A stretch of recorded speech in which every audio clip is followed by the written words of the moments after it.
Assalamualaikum warahmatullahi wabarakatuh. Dina denget ieu abdi bade ngapresentasikeun apresiasi sastra.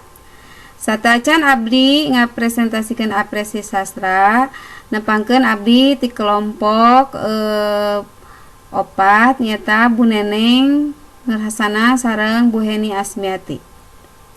Apresiasi sastra, tinjauan pendekatan teori dan manfaat. Apresiasi sastra. Sastra adalah seni kata yang mencerminkan kehidupan, budaya, dan pemikiran manusia.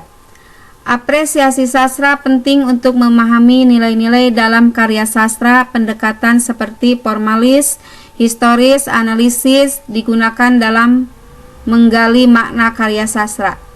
Teori sastra seperti strukturalisme dan feminis membantu dalam pemahaman sastra.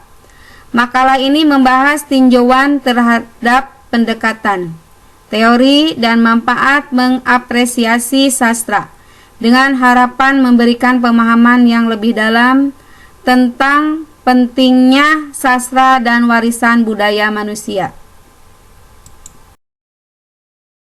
Pembahasan pendekatan.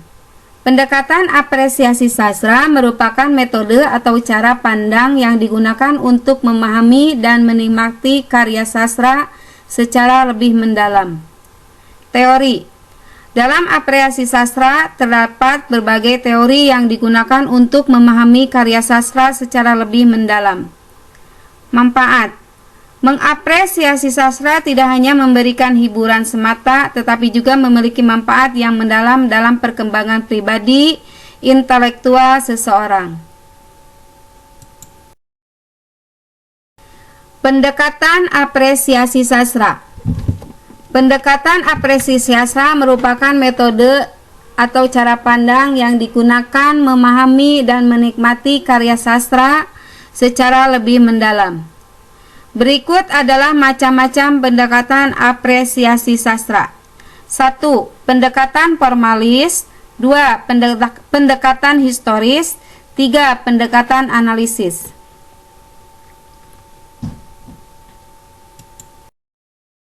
Pendekatan formalis. Pendekatan formalis adalah metode analisis sastra yang fokus pada struktur dan bentuk karya sastra sendiri, tanpa mempertimbangkan konteks eksternal. Ini menyoroti unsur intrinsik karya sastra, tema,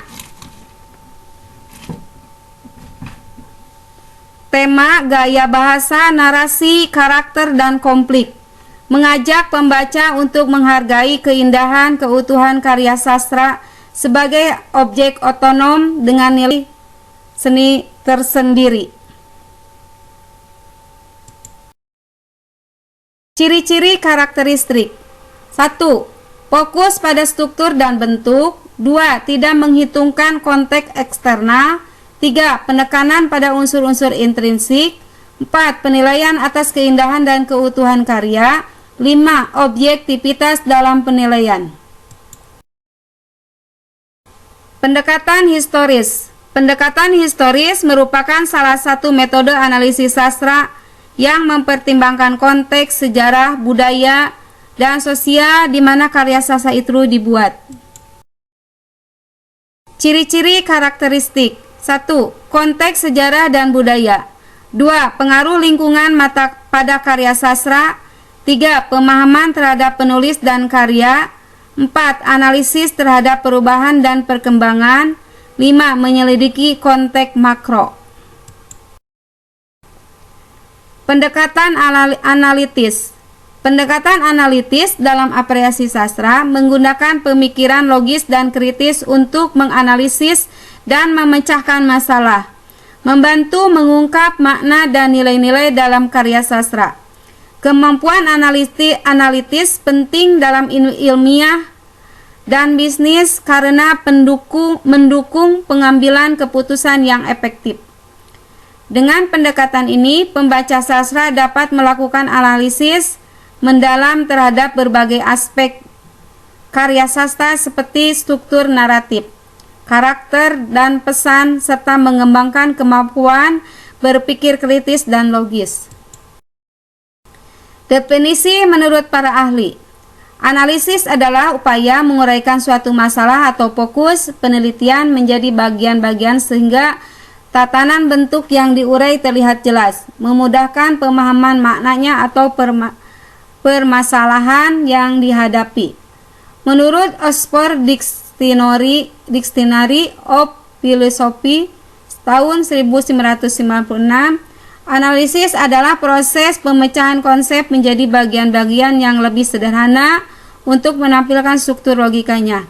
Sementara itu, menurut Khan Dictionary tahun 1995, pengertian analisis berasal dari geometri Yunani yang mengartikan analisis sebagai proses melonggarkan atau melepaskan dalam konteks fisika dan kimia modern.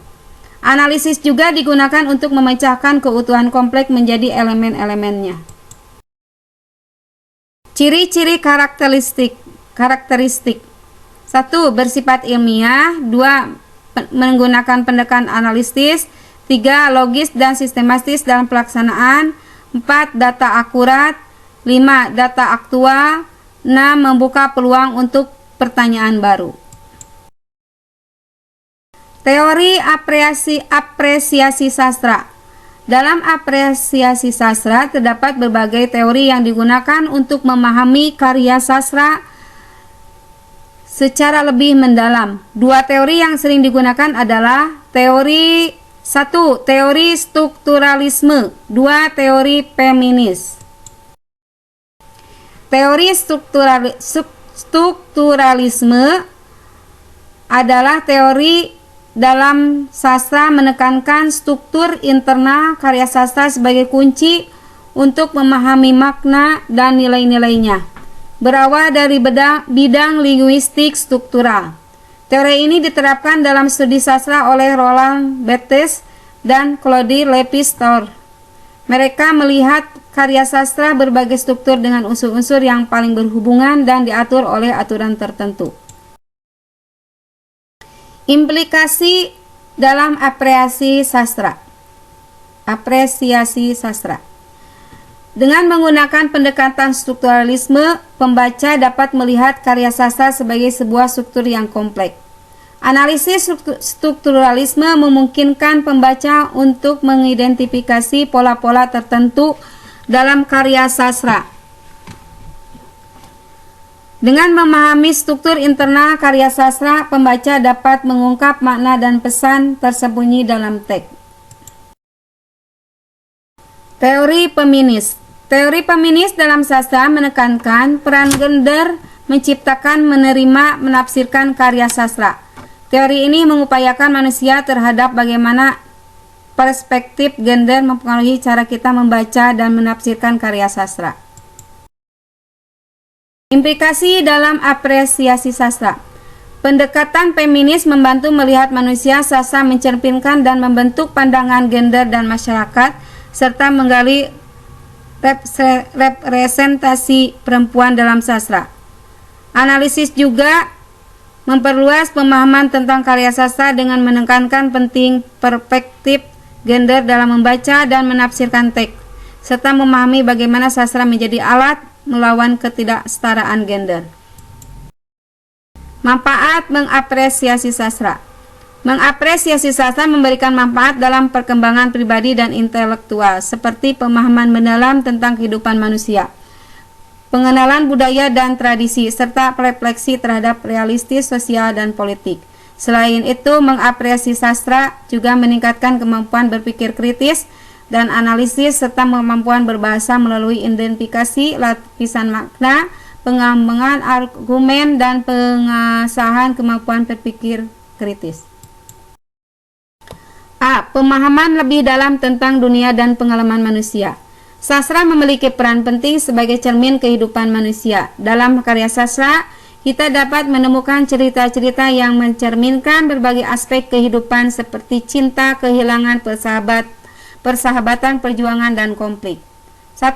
Pemahaman tentang kehidupan emosi manusia. 2. Pengenalan terhadap budaya dan tradisi. 3. Refleksi terhadap realitas sosial dan politik. B. Peningkatan kemampuan berpikir kritis dan analisis.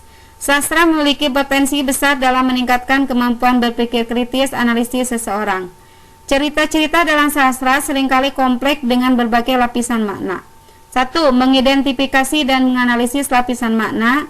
2. Mengembangkan kemampuan argumentasi. 3. Mengasah kemampuan berpikir kritis. 4. Meningkatkan kemampuan analisis konteks. C. Peningkatan kemampuan berbahasa. Sastra merupakan sarana yang baik untuk meningkatkan kemampuan berbahasa seseorang. 1. Mengembangkan kosakata yang kaya. 2. Pemahaman yang lebih mendalam tentang struktur kalimat. 3. Pengembangan kemampuan menulis dan kreatif. 4. Peningkatan kemampuan berbicara.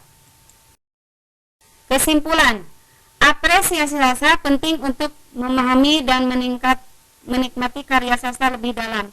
Terdapat berbagai pendekatan dan teori seperti formalis, historis, analitis, serta strukturalisme dan feminis. Manfaatnya meliputi pemahaman mendalam tentang dunia dan pengalaman manusia, meningkatkan kemampuan berpikir kritis dan analisis, serta kemampuan berbahasa. Apresiasi sastra tidak hanya hiburan tetapi juga menghasilkan manfaat luas dan pengembangan pribadi dan intelektual. Assalamualaikum warahmatullahi wabarakatuh.